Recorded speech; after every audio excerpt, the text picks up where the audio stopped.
So one of the things we're going to talk about tonight is really the fundamentals of being healthy, okay? So I've actually boiled it down to 4 simple things: eat well, move well, think well, and sleep well, okay? Now we're going to get really specific on how that works. But if you really think about it, it's just that simple, okay? And that's what we'll really talk about tonight. And Wellness said, a new dawn in health science has arrived, okay? Research is clarifying beyond any reasonable doubt that how we choose to eat, move, think, and sleep determines both the quality and quantity of our lives. The lifestyle choices we make each day have a greater impact on our health and vitality than anything else. And it's truly choices that we make day in and day out. So I'm going to hit you over the head a little bit tonight with the fact that if you're unhealthy, guess what? It's probably your own fault.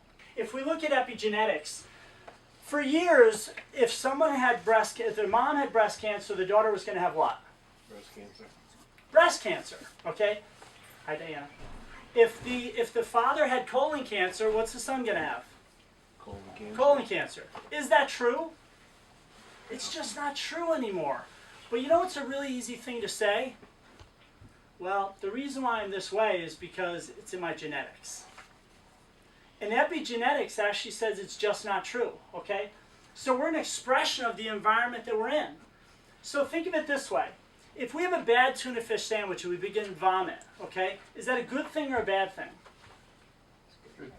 It's a good thing. A lot of people would say you're pretty unhealthy when it happens, but isn't your body responding to the environment that it's in? Absolutely. If it's super hot out, well, let's use super cold out, right? If it's super cold out, what are we going to start to do? We're going to shiver. We're an expression of the environment that we're in. The body is doing that all the time with so many different things, okay? So the question is, what type of environment are you putting your body in? And now, do we have the genes that allow us to live in the environment that you're choosing to live in? And what I mean by that is, are you super stressed at your job, at home? Are you eating absolute garbage food, which genetically your body's just saying, hey, we'll turn those bad genes on if you want us to, okay? We'll turn those cancer genes on if you want us to. If you're going to drink, smoke, and eat McDonald's 5 times a week, okay? So your DNA isn't your destiny, is what Time Magazine says, and that's really what the literature now is bearing out. It's the fact that your DNA is not all it's cracked up to be. It's important, don't get me wrong, okay? But there's about 22,000 genes that we can turn on and off all the time. Now the neat part about this is this.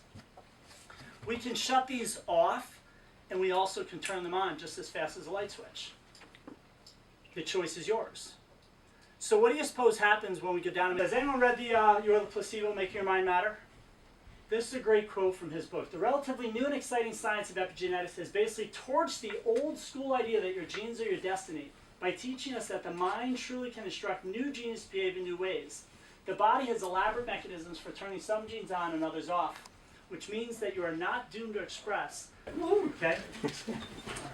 It's a very simple thing to just blame your genes.